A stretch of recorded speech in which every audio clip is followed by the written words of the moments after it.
Hello, everybody. I'm Sean Reynolds from Sportsnet, about to be joined by Ken Wiebe from the Winnipeg Free Press. Sorry about the 5-minute delay. We are having a heck of a time with our microphones, so I'm back to the old school AirPods. I hope that's good enough for the folks out there.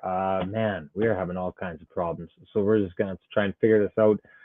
In the meantime, hopefully this will do, and we want to tell you all about the game that happened tonight here between Winnipeg Jets, St. Louis Blues. We also have lots to talk about the situation with the Winnipeg Jets and their ticket sales, Gary Bettman and Bill Daly being in town, their comments kind of throwing a swerve at everybody in the audience, or who is throwing the swerve. That seems to be the question. We went into this feeling all kinds of concern and told there's nothing to be concerned about. So there you go. We'll dig into that and how that all came about. But let's get into this Blues game here. Another game that probably looks very similar, I think a little bit better than what we saw against the Arizona Coyotes. Very similar, because I thought the two games were carbon copies almost as the game in Chicago, against Chicago. And you've heard my take on this whole thing and how I've taken a look at this and thought these are the kind of games that this team isn't going to succeed off of in the long run, but they keep winning, right? This is now 7 wins in 8. The Jets are climbing up the standings. I take a look. The only team with a better points percentage than the Winnipeg Jets are the Florida Panthers. Wouldn't that be something, eh? Wouldn't that be something? The Winnipeg Jets in the Stanley Cup final against their old coach, Paul Maurice. How is that for storyline? Could you just imagine the quotes that Ken would be getting from Paul Maurice? He would be just like bebopping and scatting all over the place, that guy. So I take a look at this game, and I don't think the Jets are anywhere near the top of their game yet. They seem to keep winning 7 of 8, climbing up the standings. I know I've talked about concern. Some of those concerns alleviated for me. Couple of reasons why. We'll get into it a little bit deeper. But one of the things is tonight what I saw from them was a team where the St. Louis Blues were making a push, and unlike in other nights, the Winnipeg Jets seemed to understand, and Brendan Dillon talked about this, didn't like their first 2 periods, thought it was a little too wide open. St. Louis closing the gap, and what do the Winnipeg Jets do? They go out and they have a fairly settled third period where they look like they had everything under control. They go out and they score the goal to make it a 2-goal game rather than the other way around, and end up having to worry about going to overtime or something like that. I saw in that a team that knew how to handle that game in that moment, whereas the other couple of games, I thought there were some lucky bounces that went their way, and they were fortunate coming out of games against teams that they didn't need to be fortunate against. But this is what makes me think most that my level of concern about the Winnipeg Jets dropped today. And one of the reasons it did, Rick Bowness in the morning, if you heard, and someone talked about it on the last podcast, I asked a question at the end of the game before the last podcast, in which I think I probably showed in that I wasn't overly impressed with their structure. And Rick Bowness essentially admitted it. He said he wasn't on the top of their game. What we get from Brendan Dillon today in the post game, where we talked with him, a goal by Brendan Dillon, is essentially the Jets saying they know that they're not where they need to be. They know that the game that they're playing right now is not the game they want to take into the playoffs. It's not the game they think will have them succeed against higher up teams. So I see an awareness from the Winnipeg Jets about where they are right now. Now, they're still winning, and they're finding a way to win games. I thought Laurent Brossoit was a huge reason for them winning tonight. Just more, add another tick into the column of the Winnipeg Jets. Look the same with Laurent Brossoit in that as they do with Connor Hellebuck. Something that you'll hear from the truth teller right here. I even came up with hand signals. If you're out with your friends and you see Renny, you can be like, "Hey, TT, truth teller," or maybe like this, T. I don't know what's cooler. Is this cooler, like the timeout symbols, or like the big fist to there, TT? Telling the truth. It's what I do. And I was telling the truth about Laurent Brossoit, and Laurent Brossoit just keeps backing it up. Hey, I was telling the truth a couple of games ago when I talked about the Winnipeg Jets not playing a very good game, or not playing the kind of game they should be playing. And then their head coach comes out and their players come out and they admit as much. I think that is important. Here's why it's important. I've talked about this in the past. There was an interview at one point that grated on me so bad back in the Snake Charmer years and it was the Winnipeg Jets pulling out a game in which they probably didn't deserve to win. I think it was the Ottawa Senators or something like that. Not the best opponent, a struggling opponent at the time. And it was one of those games where the Jets went down 3-1. They came, scored their way back in, win it in overtime. And Kyle Connor after the game didn't respond with, "That's not how we want to play. We shouldn't be playing like that," or "This isn't the game we need to be carrying forward." The response was, "We know we're good." I used to think that there was an arrogance about the Winnipeg Jets, and they would win games like that, and they'd turn around, and much like Renny does when he's talking about being the truth teller, pat themselves on the back. Now, the Winnipeg Jets seem to have a very good understanding that even though they're winning 7 of 8 games, this is not the standard by which they need to adhere to. That to me is important, because this team right now knows that even though the results are coming, the game is not the game that they want. That means they're focused on getting to the game they want to get to. When they're going to decide to get there, who knows? Maybe it'll take some losses to get there. But the difference between this Winnipeg Jets team, and hey, maybe I got to give Julie Sue some credit here, because Julie Sue was copying and pasting her comments from last year saying, "Hey, different team, different year." She kept copying and pasting it year after year. She was bound to be right eventually. So maybe she is at this stage. The Winnipeg Jets are a team that are very aware of their flaws in this moment. And at least if you know what the problem is, you can address the problem. If you don't think it's a problem, you don't address it. I think the Winnipeg Jets get around to addressing this because they're aware of it and because they point it out. That's my take on this. Let's get to the man with the best music in the business for his take on the whole thing. Here comes Kenny, everybody.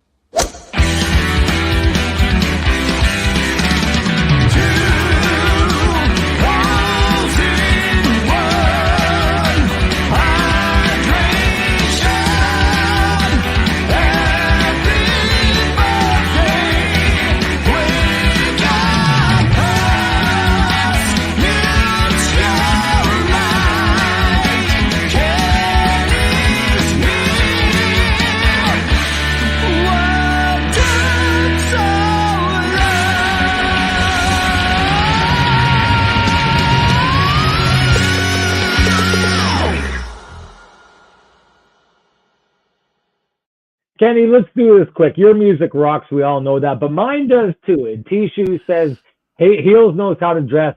Ties don't cut it. Headbands do. Hashtag wake up." So I'm going to accept this wake up. We never usually do it this early. So let's get into it right now. Let's make it a Sean's Headband version of the Kenny and Renny Show, people.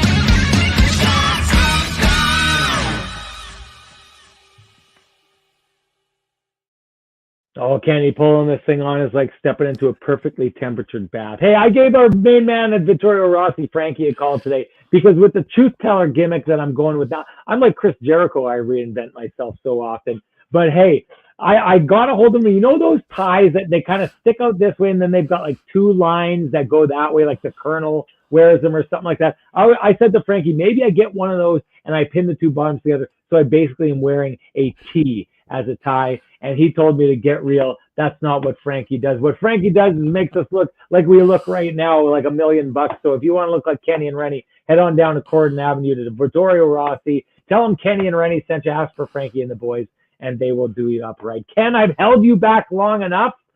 Time for you to hit the buffet. What do you think of that game? Oh, buddy, hungry. Long day at the rink. Got there at 10:30, left at 10:30. Yeah, it was an interesting affair for sure. We talked before the game, and you thought this might be one of those days where the Jets actually maybe potentially run up the score against their opponent. And at 2-0, it was kind of looking that way. And then all of a sudden, the Blues looked like a totally different team than the one that we saw in November. Wouldn't you agree? I mean, that team looked like it had kind of cashed out.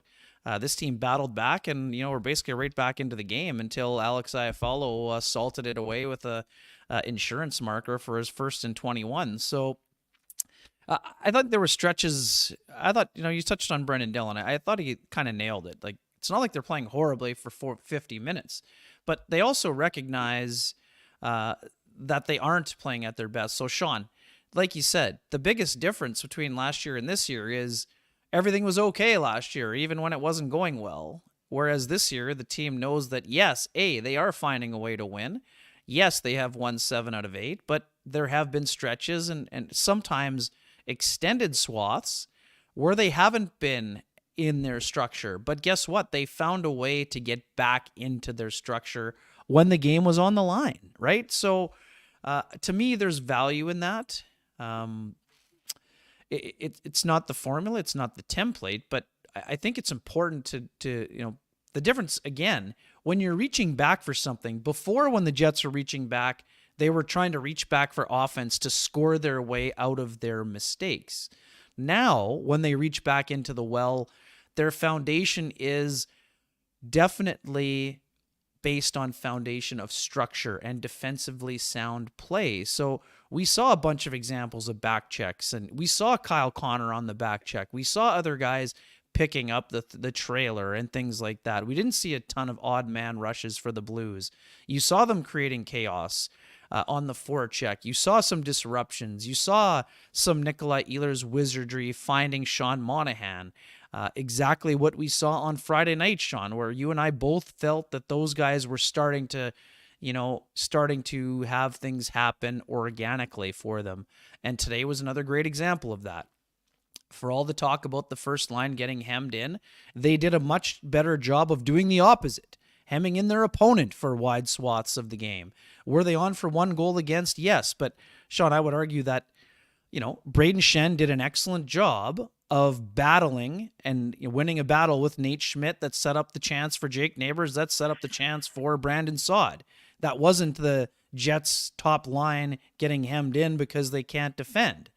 Or they weren't defending. So for me, the Lowry line, did they give up some chances? Yes, but they also had plenty of chances generated themselves. The fourth line played quite a bit more than Sunday, as it turns out, Sean. With Vladislav Nemesnikov bumped back to the fourth line, there's 12:33 for the fourth line.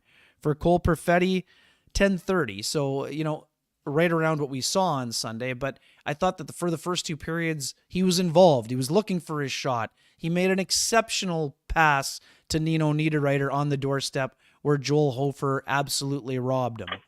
That was, I guess, in the second period during that just after the power play or right near the end of it. So defensively, Josh Morrissey, another solid game. I mean, he was 1 empty net assist away from tying an incredible record. I mean, I think there's 4 guys all time that have had 3 games in a row with 3 assists that are blue liners. So that's another stick tap for a guy we have talked plenty about of late, and for good reason. And there's Brendan Dillon getting himself his career high 7th goal of the season with still, a quarter and change of the season left, and checks notes. It's a contract year for Brendan Dillon. So for a guy who has expressed interest in wanting to stay here, doing another good job of showing that he does more than just play a physical style.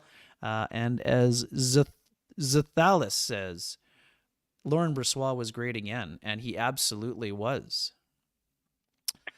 And yes, for those people commenting about Sean being underwater and talking through a tin can, we've got an audio issue that we have been trying to fix, and our technology is letting us down currently.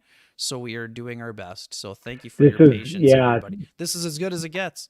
So people know we've been battling this. It's why the last couple of shows just kept getting pushed back. We're just having trouble. This is the only way we could get to air today. So all the people out there who are wondering about my audio, we wish it wasn't like this. It's the best we can do at this moment. Our apologies. We're gonna try and get it figured out. Anyway, one thing is it set for both audio and mic? Like, it doesn't sound like the microphone is. Is the microphone also set to AirPods? It seems like it's. It is. Okay, there we go. Then we're just gonna power. I don't know what else to do, folks. This is honestly as good as it gets. I'm sorry, I don't know what it sounds like on your end, but I love this comment from James, who says, "Hey Sean, what's it like on Pluto tonight? Cold?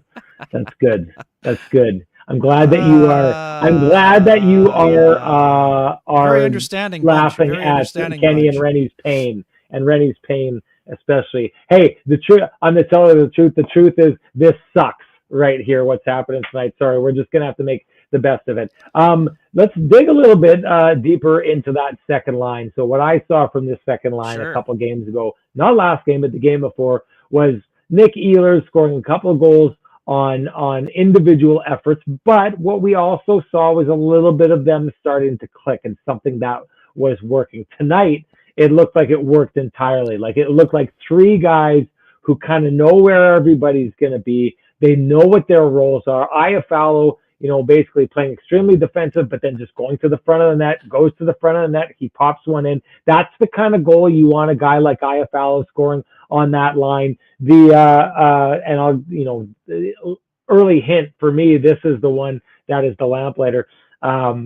Nikolai Ehlers finding Sean Monahan. Did you see the way that Sean Monahan one time that puck across his body like that, Ken?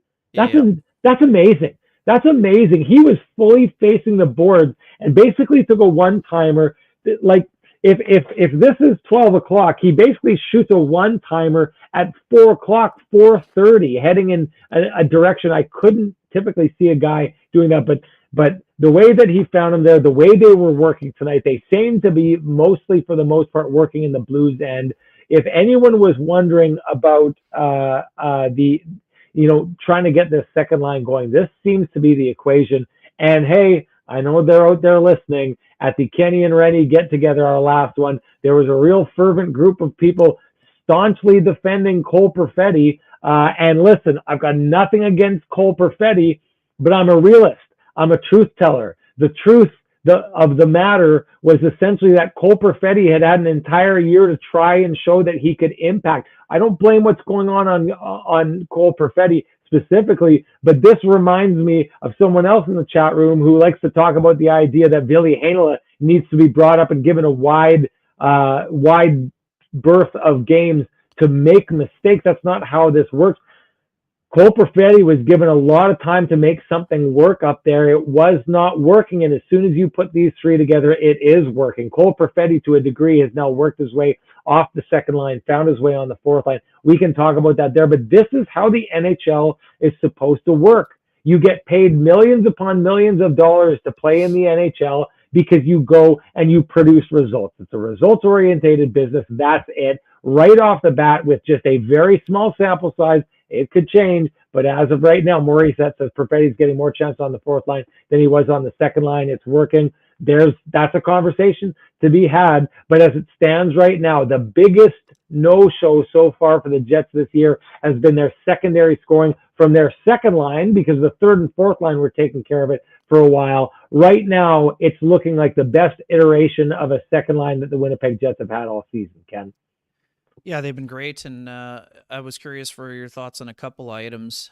Quickly here, how about Monahan comparing Nikolai Ehlers to Johnny Gaudreau today? Yeah, great. I thought it was great. You mentioned that kind of great earlier. comparison. I wondered if that's what he had thought, and Monahan mentioning how he'd played with Johnny Hockey for quite a long time, and really those two gelled really well.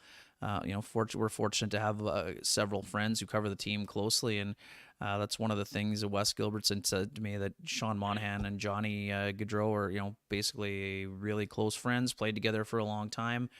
That's why I thought that the line could work. And, they're not the same player, obviously. Ehlers is a little bit more explosive, but just in the way their east-west game, and Monahan is starting to figure out where Ehlers likes to get the puck in space. So when that happens, and vice versa, it can be very dangerous. So for me, Alex Iafallo, we talked about this, Sean. Alex Iafallo was a guy who couldn't buy one. He does a lot of other things that impact the game, help the penalty kill, all of those things. Really disruptive on the forecheck, skates, gets involved. And he got a goal today by going to the paint, Sean. What were we talking about when the Jets were going well, when they were getting all of their secondary scoring? I mean, of course, they didn't plan for Nikolai Ehlers to rip it off the end boards, but if you go to the right places, into the dirty areas, you find a way to clean up some of the trash, and you don't get those kind of goals unless you're working to those spots on the ice. So stick taps to Alex Iafallo for doing that.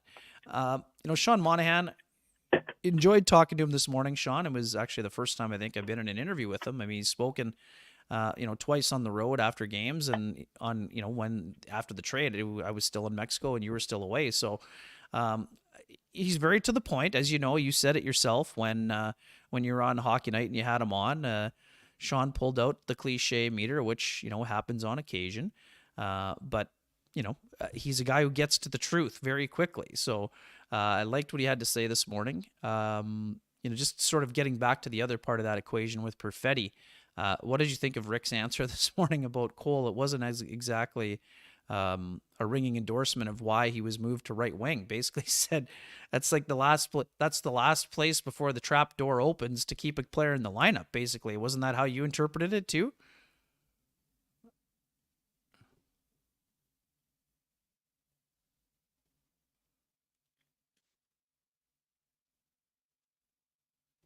No. Anyways, okay, we'll try.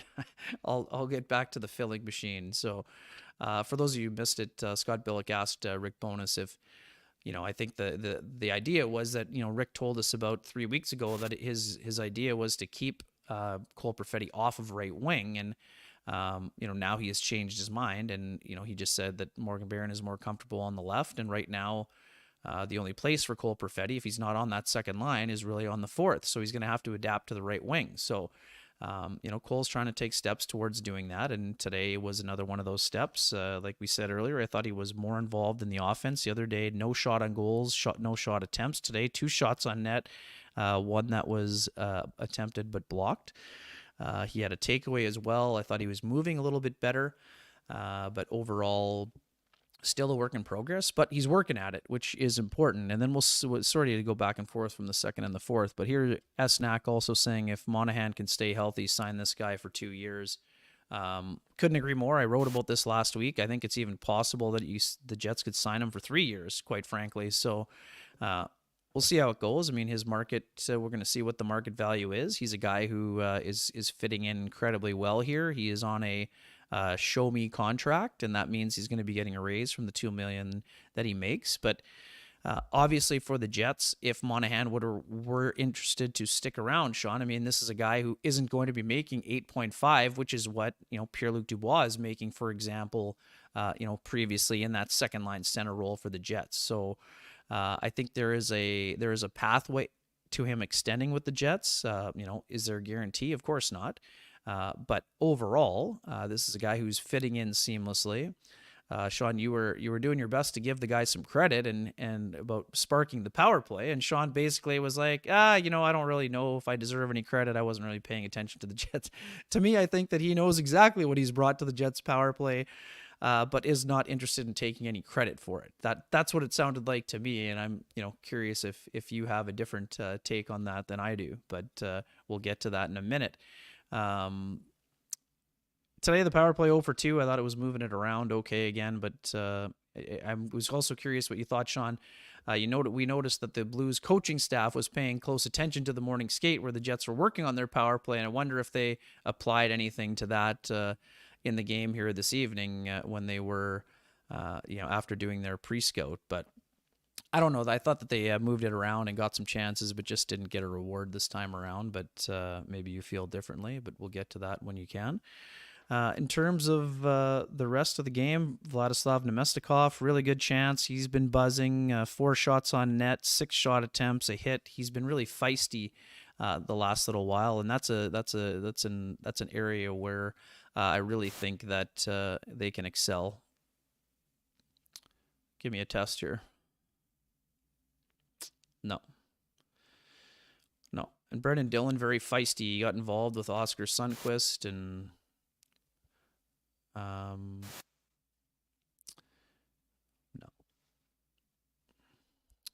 It's a good try. What else do we got for you? Adam Lowry, I was also curious. There must have been something that happened previously with Braden Shen and Adam Lowry, because I didn't really see anything that should have led to a fight in that scenario to me. But obviously Shen asked Adam Lowry if he wanted to go, and he was certainly more than willing, and looked like Braden Shen certainly had an issue with his hand after hitting his helmet, and Similarly for Lowry, went to the room right away. Looked like he got some repairs, maybe potentially on his hand, before making his way back to the box. Making his way back to the box, serving the rest of the minor, and working his way back out to the ice. Otherwise, for the Jets, Nino Niederreiter, what do we see from him today, Sean? 3 shots on net, 4 attempts, a couple of block shots in 13:32.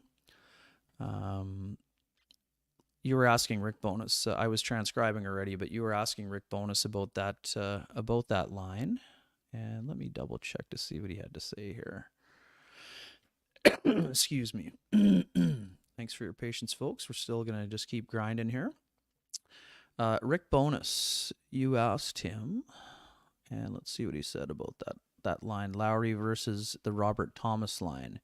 They did a really good job. Listen, they're going to get their chances, that line. You saw Kyrou late in the game. He's just leaving the zone. He's flying out by the blue line. That's hard to defend. So I thought Adams' line did the job they needed to do.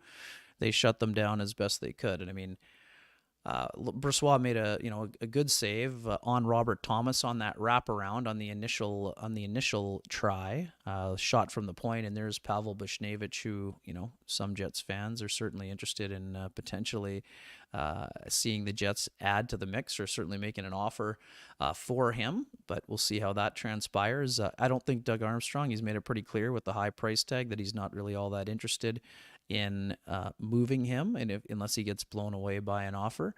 But see what happens from there. I thought Buchnevich was a guy you certainly noticed quite a lot in the game. 20 minutes, 52 seconds of ice time on 25 shifts, 5 shots on net, 7 attempts, 2 hits.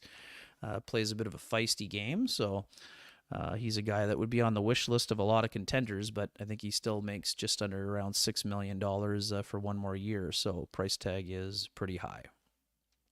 Do you have any more audio there yet, or no? No? Okay.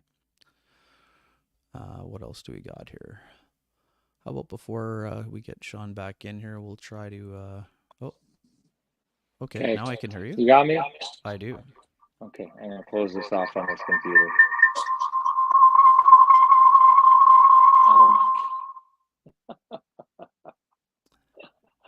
One second. Okay, we got me?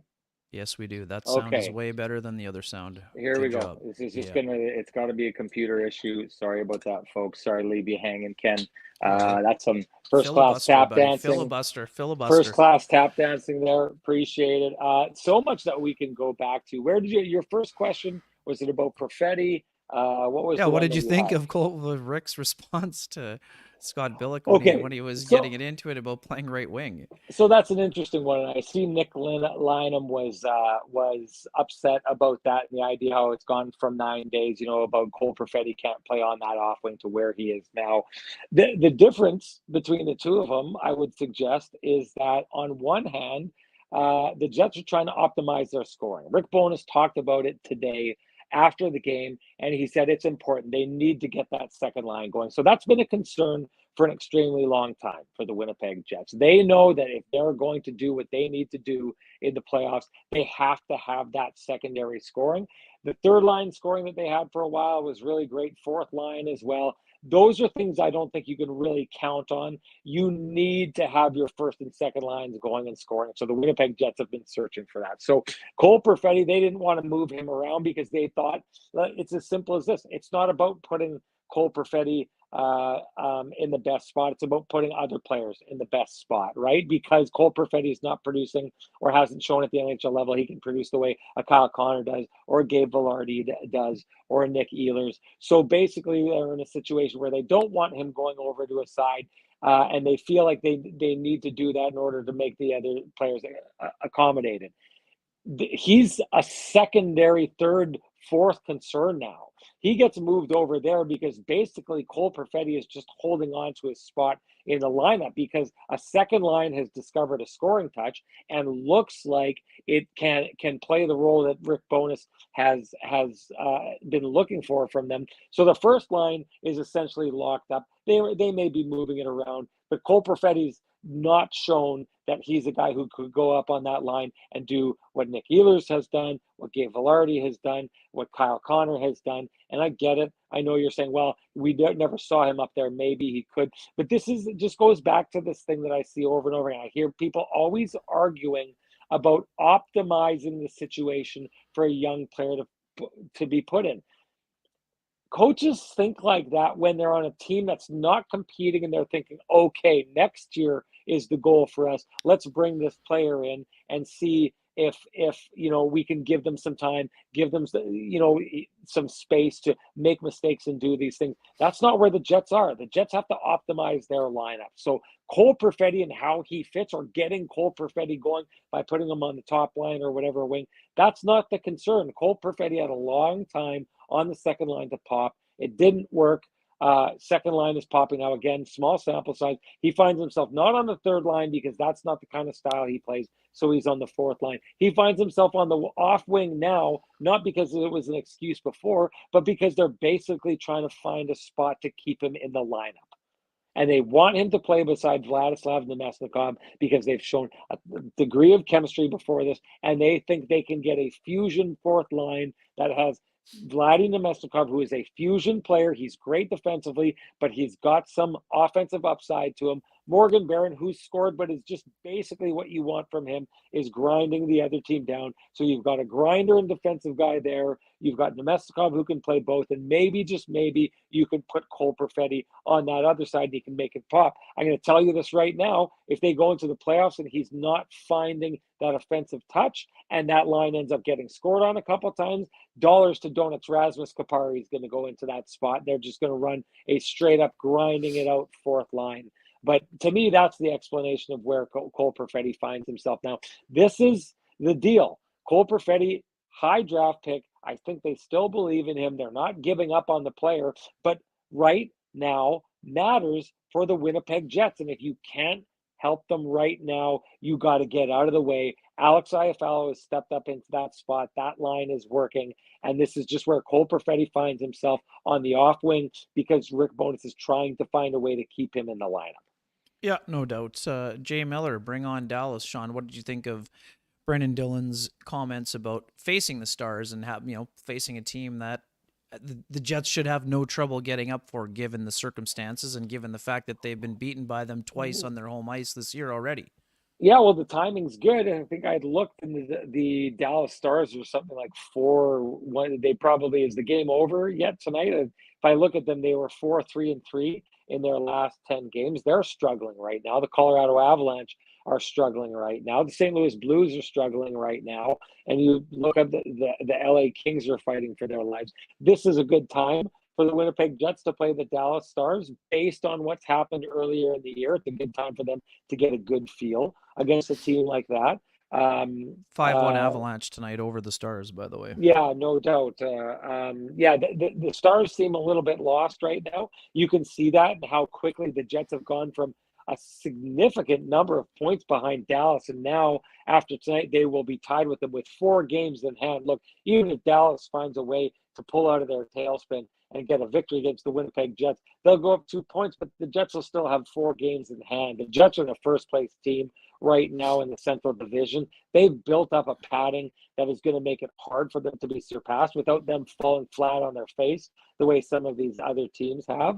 I don't think the Dallas Stars they'll see in their next game will be the best version. This is just how it works out. We saw the Dallas Stars play the Winnipeg Jets earlier in the year when the Winnipeg Jets hadn't quite got to their identity yet, to their game. What we're going to see in this next game, if I'm a betting man, is the Winnipeg Jets playing the Dallas Stars team that has fallen off their game. To me, this all is just setting the table for these teams running into each other in the playoffs. And the importance of it is which of these teams can seem to get to their game by that point. But because of the issues that we've had, I just wanted to give a shout out at this stage to Cambrian Credit Union and talk about the payoff that moving Alfio is. And unfortunately, for all you people who are seething and stabbing yourself under the table with a fork, because Cole Perfetti did not end up being the answer, and he's down on the fourth line, at least for now. Moving him down on the fourth, moving Alex Iafallo up, that has no doubt paid off for the Winnipeg Jets. And if you're looking to pay off high interest credit cards or debt, we suggest you go to our friends at Cambrian Credit Union about their payoff loan. They can show you how taking out a loan to pay off your debt actually gets you debt free faster, and you can save thousands of dollars. Go to cambrian.mb.ca to book an appointment online. And while we're here, Ken, you might as well give a shout out to Sweet Lou.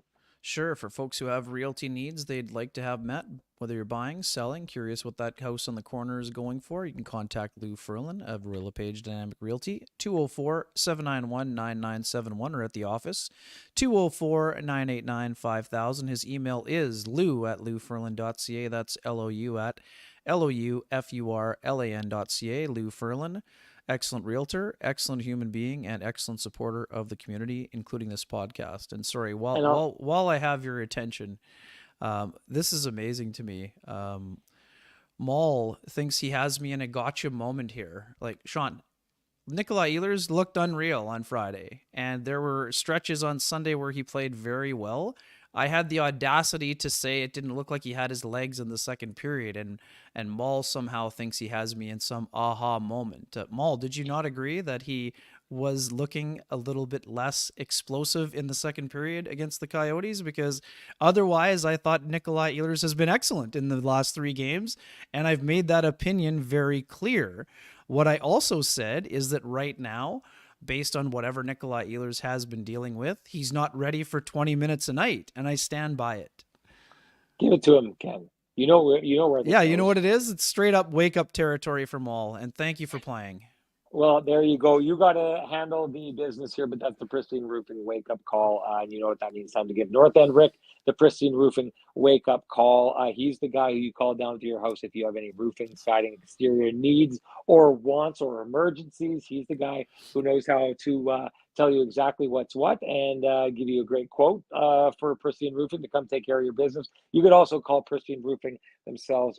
Just want to remind you, one of the reasons you want to give North End Rick the Pristine Roofing wake-up call, they are handing out a free roof to someone in need. So anyone out there, neighbors, family members, anyone, just a stranger down the street who you think could use that help and get that free roof, Pristine Roofing is looking for a worthy person to do that for. So get a hold of North End Rick and pass that around. Ken, we can't wait too much longer. We got to get into the stuff that we saw today from the commissioner who was in town.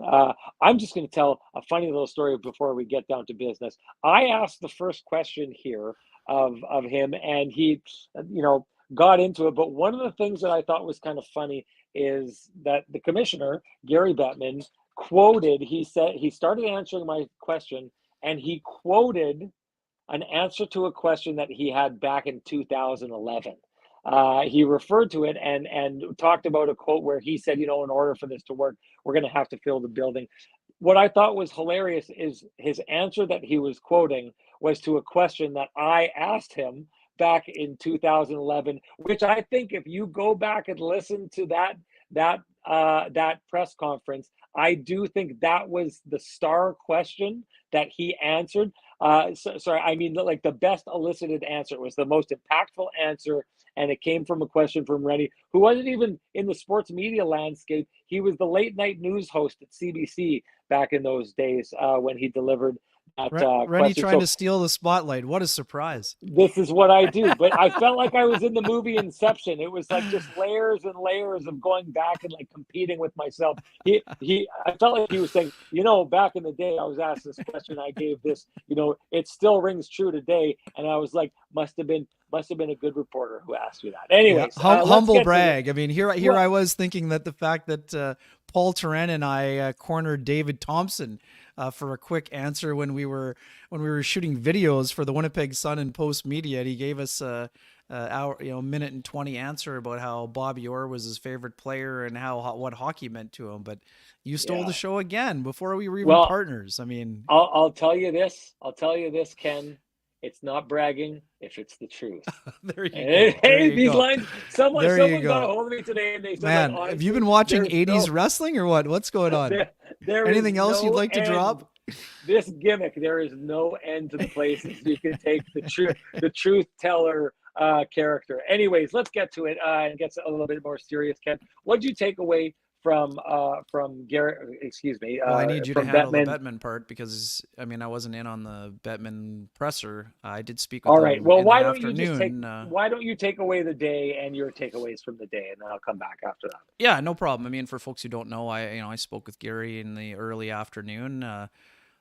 He's carved out a little bit of time, and he made it clear out of the gate that the Jets and relocation is not even a minuscule possibility at this time.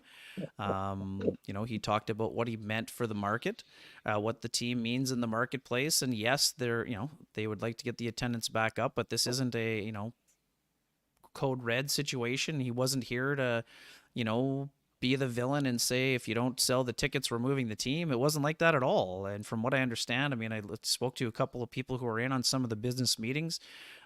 Gary's message was very positive. Now, yes, of course, he wasn't ignoring the fact that the Jets' season ticket base has eroded to, from 13,000 with the waiting list of 8,000 to 9,500 or so. But he talked about all the investment the True North has made in the arena, in and around the building, in the community, and he says they're an important member of the team, and he isn't worried about them long term. But outside of that, I can't speak to the presser. I was not when you guys were speaking with Gary is when I was talking with Mark Chipman, so I don't have any insight on the Bettman avail with Bill Daly. Okay, sorry, all right. That's on you.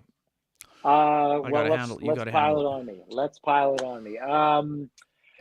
A little bit of a surprise. I'm wondering out there. You can let me know here in the chat room if you were surprised as well.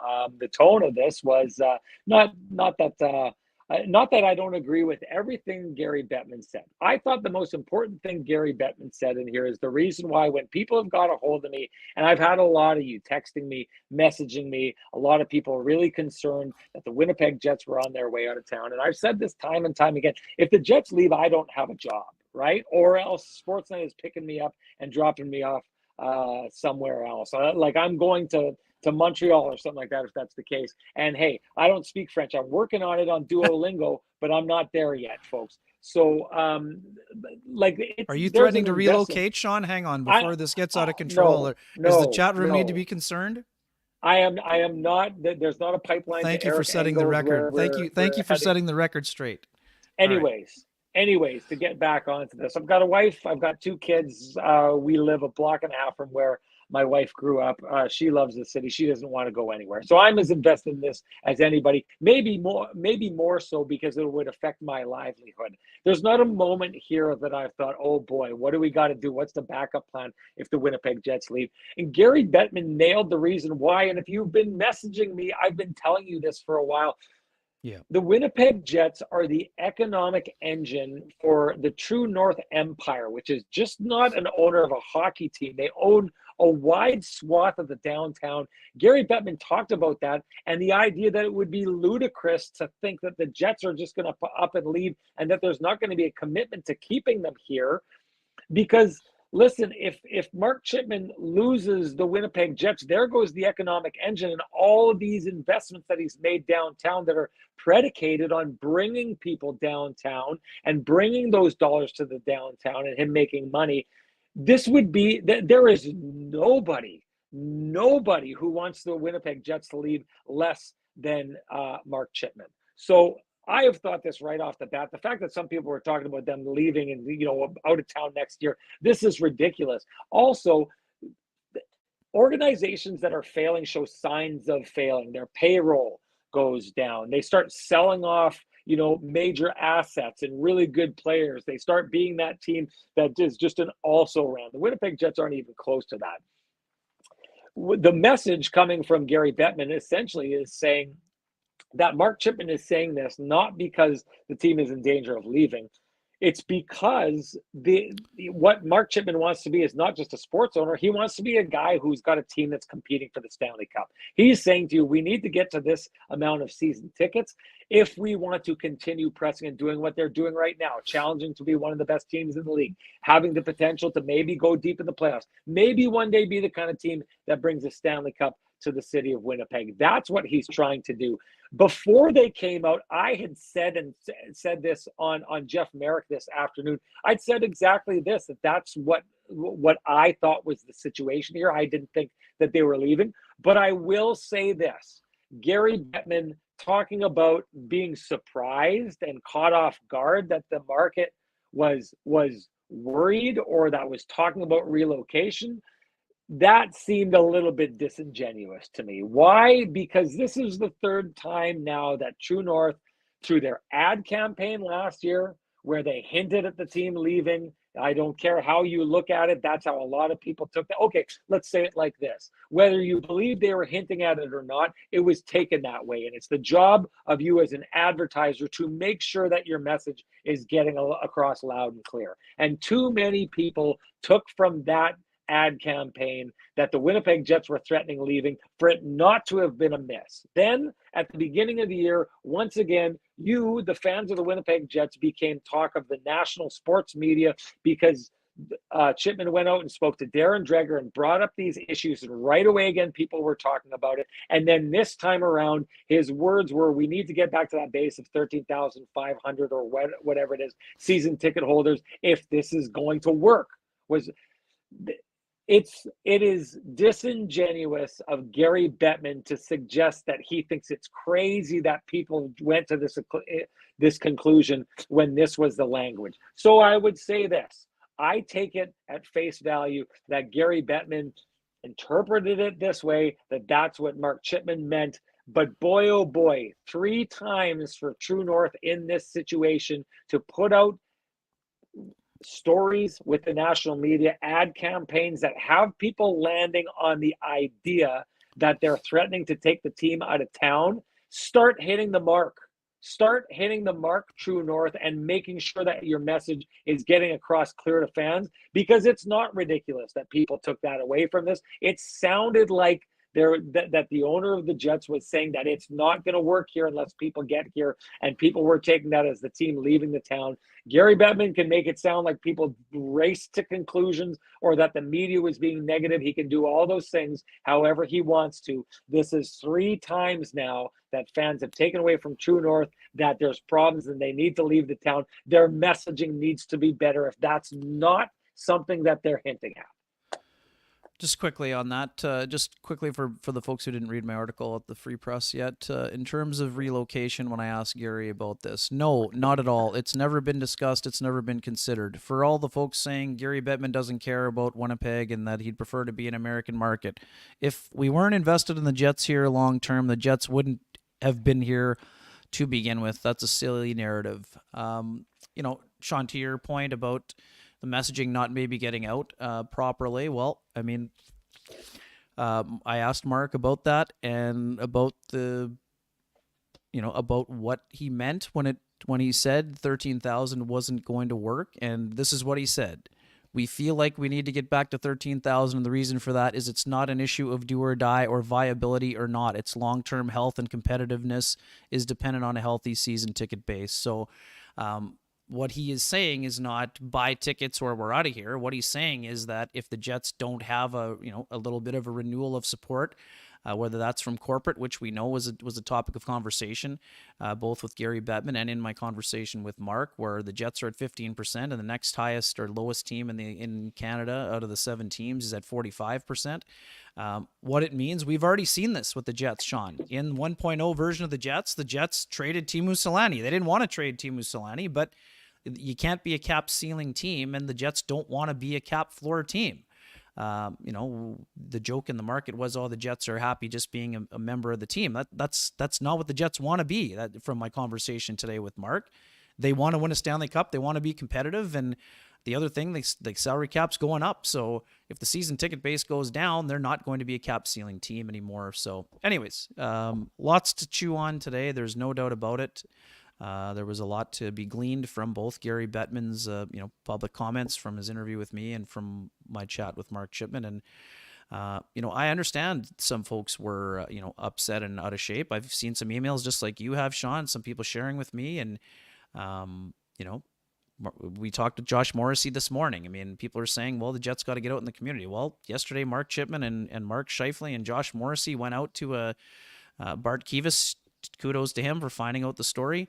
They went out to a season ticket holder's house, and Josh talked about, our job is to win on the ice, but he loved going out to the outdoor rink yesterday. And, some people are like, well, why are the Jets getting involved? Well, if the Jets want it to be a viable market, getting out and doing community outreach is part of the job, right? I mean, don't you think?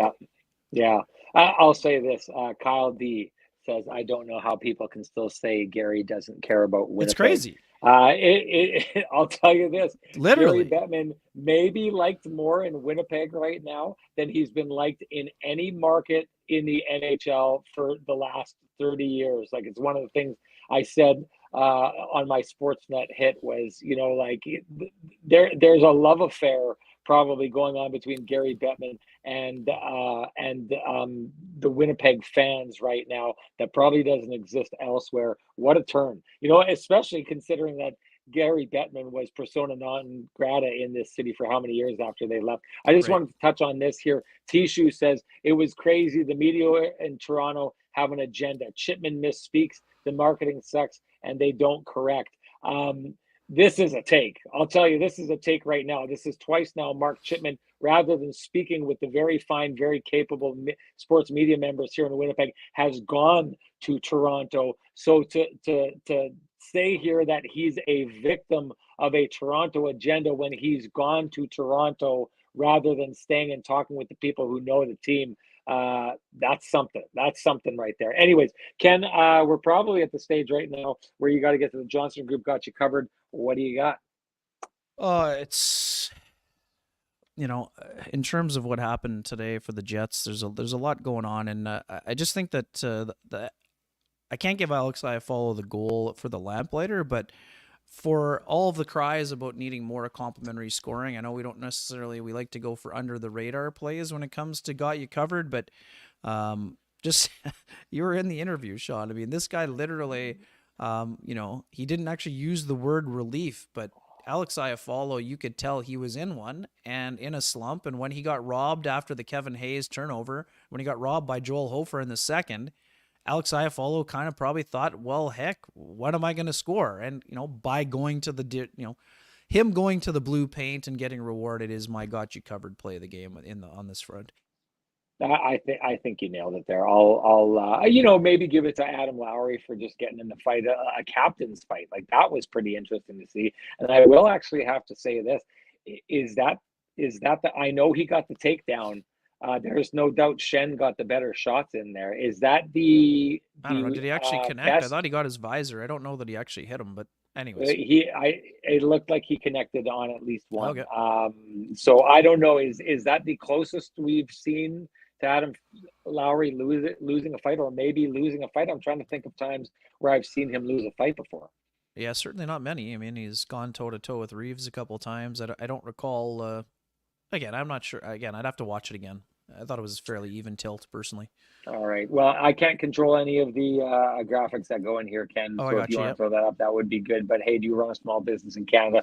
Look to Canada's #1 employee benefits plan, Chambers Plan, to give you a competitive edge. Chambers Plan is the simple, stable, smart choice for over 30,000 businesses countrywide. Visit chamberplan.ca to learn more and learn a little bit more about the Kenny and Renny OGs in the Johnston Group. Ken, time for your keg save of the game, my friend. Yeah, I thought Joel Hofer rebounded well. I wouldn't say it was a soft goal, but Kyle Connor, I think, fooled him on the one. I think the Dillon shot looked to me like it was redirected. So, again, and the one-timer by Monahan was exceptional. So I didn't really see any issue with Hofer playing in what was his first game in his hometown, since I think he said he was 14 years old when I spoke to him this morning among a group of other reporters. I texted to you in real time. There were a bunch of saves by Brossoit that were kind of under the radar, including the one on who was it? On Braden Schenn.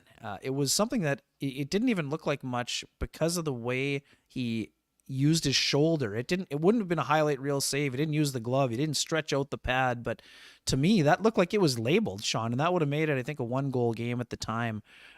So I'm going with the Braden Schenn shot, though. I mean, there were a ton of saves, including the one on Buchnevich on the 2-on-1. But I'm going with the under the radar save on Schenn as my keg save of the game, personally. Yeah, I'll go with the Buchnevich, the 2-on-1, the slide across.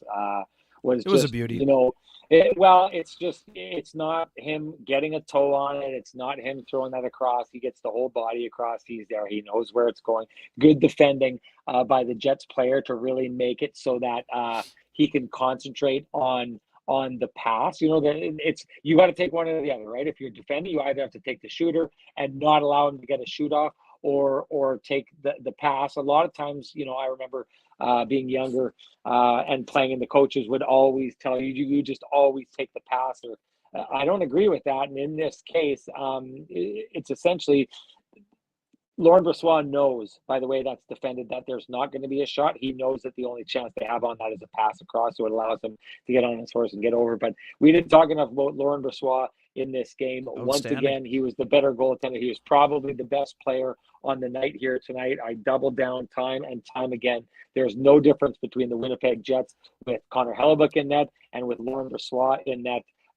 He has done everything he possibly could this year to make the best of his situation. And once again, we'll say it, he's going to make another team really, really happy next year when he goes looking for more time in the crease that he just is not going to get here as long as Connor Hellebuyck is there. That's my keg save of the game. Doesn't matter, though, what my keg save of the game is. It matters what yours is. Share with us your hashtag, the keg save of the game. You're automatically entered to win a $50 gift certificate to any of the 3 fine keg locations here in the city of Winnipeg, each location finer than the last. And the winner of the keg $50 gift certificate from the last game, that would be Papa T. Papa T, you know what to do. Direct message me at SN Sean Reynolds. Give me your full name, send me an email address, and I will have the keg send you a $50 gift certificate, usable at any of their 3 fine keg locations here in the city of Winnipeg, each location finer than the last. And Ken, that brings us to our lamplighter. What do you got? Yeah, I mean, to me, it's the wizardry by Nikolai Ehlers on the Sean Monahan goal, but that play doesn't happen without Josh Morrissey making a great play to get the play moving north. Really good defensive play inside the blue line, outstanding outlet, and then just an absolutely beautiful look by Ehlers to find Monahan for the one-timer. Honorable mention to Brendan Dillon as he sets a career high with his 7th goal on a beautiful clapper. But to me, it's the Monahan goal, which is his 19th, Sean. 19th of the season. Yeah. Even with Kyle Connor's incredible hot streak, Connor's got 24. Monahan, I believe, second on the Jets with 19 this year. He's just having a dynamite year. Started with Montreal, and he's just that's 6 now for Monahan since joining the Jets. Looking like a really smart preemptive strike by Kevin Cheveldayoff. Well, never mind. What do you think, Ken, of the idea that the Winnipeg Jets have already been, like, when we're all looking for winners and losers, who won the trade deadline? I know it's not the trade deadline. It was a preemptive strike, like you said, but these are all moves by playoff teams trying to bolster their roster before the trade deadline. What do you think the likelihood is that the Winnipeg Jets are going to have the best trade deadline move in Sean Monahan? Like, who is going to do better than that right now? Yeah, we've been asking who is going to be this year's Ivan Barbashev, and the early candidate is Sean Monahan. They are different players, obviously, but in terms of impact and jobs, like, Vegas had a very specific role in mind. They wanted someone to ride shotgun with Jack Eichel, someone who brought A, championship experience, B, brought bite, can play on the power play, can play on the penalty kill, can be moved throughout the lineup if you need him to, and a guy who, knocked Sam Girard out of the playoffs with an absolutely, I don't mean vicious in terms of dirty, but in a hit that absolutely punished, one of the Avalanche best players, and they still found a way to win the Stanley Cup that year. But to me, Monahan is making an impact in all of the areas the Jets needed to. What has he done? He's a guy that Rick Bowness is throwing over the boards when he needs a key crucial draw one. He is on the ice and helping the power play. C, he is helping out with the penalty kill. D, he is providing stability to the second line. So, yes, it's hard to imagine. Now, people in Vancouver will argue maybe Elias Lindholm will do many of these same things for their team, but they got to do it when it counts, and so does Monahan. But right now, Sean Monahan is very much starting out to be in a situation where he challenges for best deadline move that Kevin Cheveldayoff has made, in terms of, Paul Stastny is the clear-cut number 1 on that front right now. I know there are other moves, and once Elias Solomonson gets here, maybe we can talk about that trade. But for right now, Paul Stastny at the deadline is the best move Kevin Cheveldayoff has made, and Sean Monahan has the potential to rival that. And if the Jets can get another defenseman, or if they add a middle six or depth winger, one of the names that's been thrown out there by someone I've talked to on the old Twitter machine, Anthony Mantha, 6'5", power forward of the Washington Capitals. He's a guy that, from my research and what I remember at the time, was a guy, again, he will fit the mold, Sean, as a guy that Jets, I believe, had interest in his draft year, and he's going to be a pending UFA, having a big year in terms of offense. He plays with some snarl.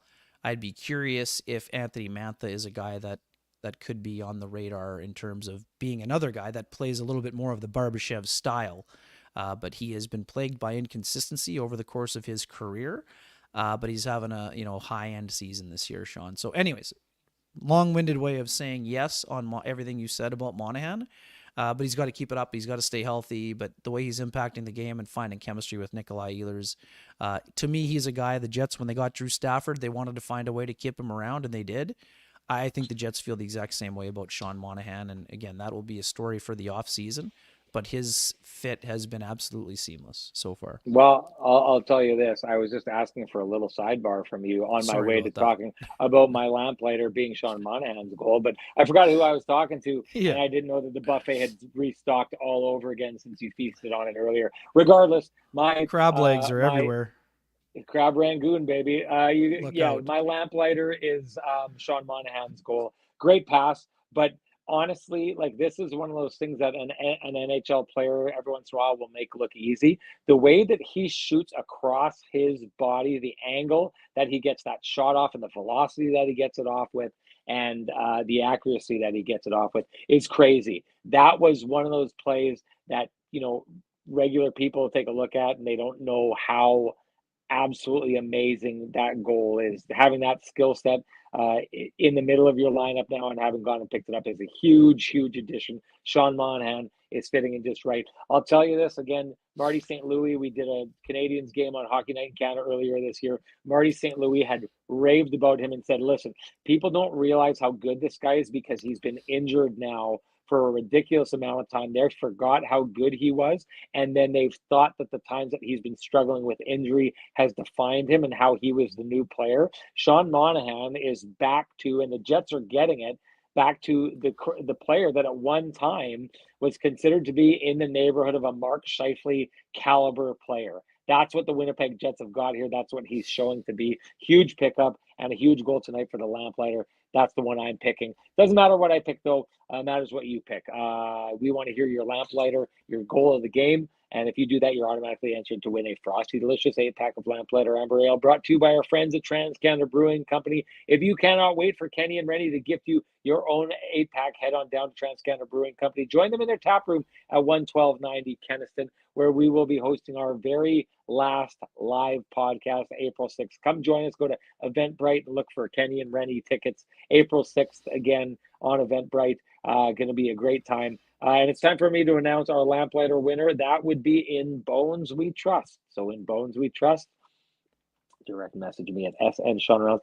One last thing here. A lot of folks are kind of going all over the place. I need you to direct message me at Twitter because there's messages going all over the place, and trying to track down the winners is getting a little bit difficult because people are sending it to my Facebook. They're sending it to my Instagram. Do yourself a favor, if you are on the show and you want to win, get yourself a Twitter or X account and direct it here, because if I miss it and it's on a different account other than this, I'm sorry, but it's on you. I'm doing my best to keep up, but you're making it difficult on me. So In Bones We Trust, direct message me on Twitter, send me your full name, send me an email address, and I will send you a voucher for a frosty, delicious 8-pack of Lamplighter Amber Ale brought to you by our friends at TCB, the absolute nectar of the gods. Ken, do you have anything to say before we go?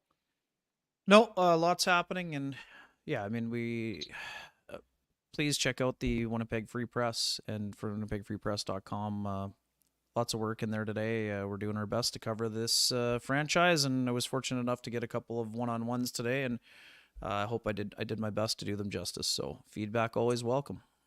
There you go. Boy, there's always comics in the chat room every time, Ken. Always a comic in there. Anyways, great job, everybody. Love the razzing. Felt like a good razzing show here today. Yeah. Felt like we built on the truth teller character. Loving that. Loving the lines. We'll keep going with that, or we won't. I don't know. Maybe I'll lose interest. Who knows? So we'll find the truth at a later date. Other than that, I wanted to say before we move on, if you appreciate the conversations happening in this space, please appreciate the contributions by our sponsors who fight to keep the conversation going in this space for us. That is Sweet Lou Furlan, Pristine Roofing, Cambrian Credit Union, Vittorio Rossi, the Kenny and Renny OGs in the Johnston Group, and of course the Keg and Transcanada Brewing Company. Thank you to them. Thank you to all of you for putting up with our audio issues. Hopefully it got better when I switched over onto the phone.